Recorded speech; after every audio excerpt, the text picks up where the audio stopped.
Okay, here we are at part 2 of making a 40k bunker, and you can see that the PVA glue I used has really set on the base. Added a couple of extra details like this bit of road, and now we're going to add some sand. So this is the Games Workshop's modelling sand in a small plastic bag. You can also find it in these pots, if I can just get one. There we go. Pot.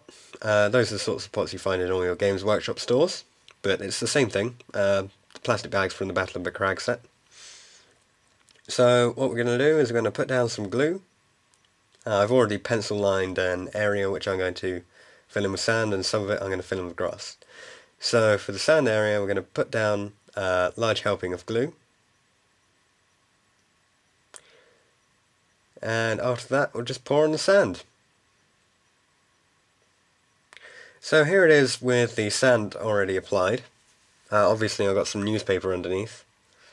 And all of the excess sand falls onto the newspaper. So what you can do then to save yourself a lot of time and money, and also to protect any of your furniture, is take the pot from before, open it up, and take your newspaper, and use the newspaper to pour the sand into the pot. So I'm just going to line it up. If you fold up the corners properly, fold up the page properly, then you can simply just pour it in. And it's pretty easy. So there we go, that's pretty much all the sand in there.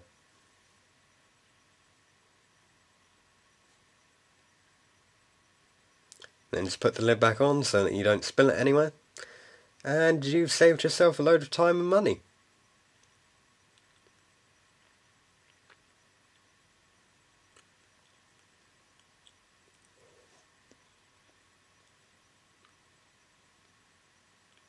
Now the next part is very difficult. What you're going to need to do is find a sandwich and eat it. Breaks are imperative for a working mind. Here you can see the bite marks taken out of the sandwich. Okay, so what we've done is primed the entire base in Chaos Black from Citadel. You can use all sorts of blacks, but I just tend to end up using this because it just works well as a base coat, although I'm probably wasting a lot of money by doing that. And I've gone over the bunker itself again, so it all fits in. But it looks a bit drab. Maybe we should paint it up a bit. Okay, so here you can see I've got all my Games Workshop paints. I was going to show you them one at a time, but instead I'm just going to show you this. So here you can see the sand. That's been hit up with a variety of colours. Then we've got the the sand has been coated with a dry brush of Codex Grey and Graveyard Earth. So if you just dry brush those over it, then it makes it a very simple task. So there's a Codex Grey one. These are old colours, so if you just use something similar, that should be alright. Vermin Brown was also used a little bit. Then for the barrels here, which you can see, once again got out the Vermin Brown paint, dry brush that over all of the barrels, and then afterwards hit up with a small dry brush of bolt gunmetal at the edges to make it seem like they're a bit more worn. And for this ammo case, or whatever you want, crate thing here, what I've done is dry brushed it and painted it with Dark Angels green, and then hit the edges with more bolt gunmetal. The road was simply Codex Grey, and the details are actually edged into that with a bit of pencil from beforehand. So the Codex Grey was just dry brushed over it. Then the bunker. The entire bunker was actually painted in Codex Grey in a few layers, so that you get that full grey effect rather than it having a worn look. So it does have a bit of a worn look to it, but that's just because that's how it is. Underneath, I hit the floor with a bit of bolt gunmetal, dry brush that in several coats to give a metallic look to the floor, and that helps when you're looking from the outside. And here's a command console. Just use bright colours for the screens and Codex Grey for the rest. And it all fits in quite nicely. The rest of the base I just left black, and you'll see why in a bit. So that's most of the painting done.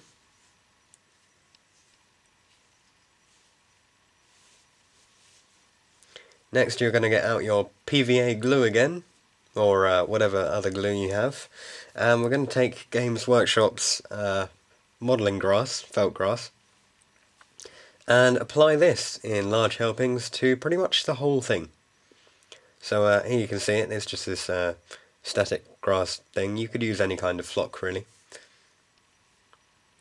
And that's just the one I use, and we're going to apply it to quite a large area of the base. And maybe a bit on the bunker as well. Okay, so here you can see we've grassed up the entire thing, pretty much. A lot of grass everywhere because I play on a grass board.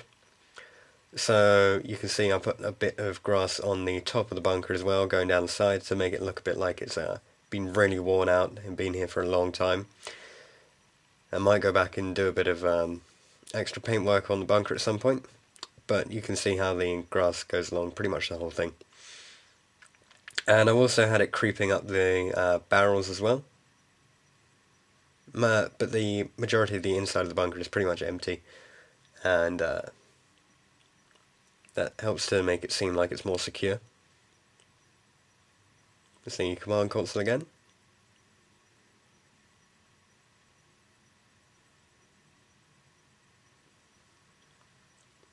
And here you can see the grass climbing up the side of the bunker.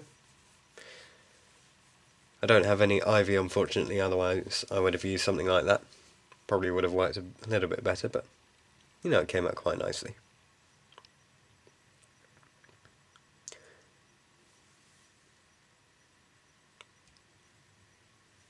So now it's pretty much ready to play on. So here's a bit of a closer look. Here you can see the barrels with all of the grass on them, and the crate at the front. Lid for that's a bit stiff, but it does come up. There we go. Pretty much empty at the moment. I might paint the inside of it or put some ammo crates or something in there. But it's quite nice if it's closed. So you can see the grass going up the side of the bunker along all of the edges.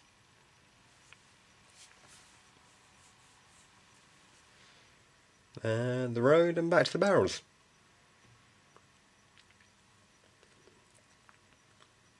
So the good thing about having these barrels is that they provide cover, but they've also got new rules about barrels if you read the 40k rulebook, which means that they can explode, which is always good fun. And they fit in very nicely with the models actually because they're all to scale, so the figures can still look over all of these different pieces of terrain and still get cover from them and still have them explode. If that happens. And there's plenty of room inside the bunker for all of the miniatures. Put one command using the command console, have some looking out the windows as well, just to give you an idea of what it's like looking from the outside on them. Close it up again. And then you can see the heads and body parts of some Chaos Space Marines inside the bunker, taking protection. Like wimps.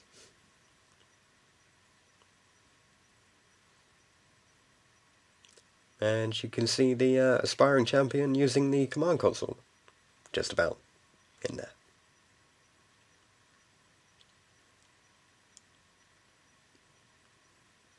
So yeah, it's pretty much playable now. Looking forward to using this on my board. Stay tuned for the latest battle reports on my channel, and hopefully you'll be able to see this whole bunker set in action. Hopefully this has been helpful to you, so if it has, don't forget to like this video and part 1. Don't forget to subscribe, rate and comment with anything you want to say. If you've got any questions or you want me to do any specific builds, don't forget to ask about those. And here's just a final quick look at the base without the bunker on it. And with the bunker on it. As always, thanks for watching, and stay tuned.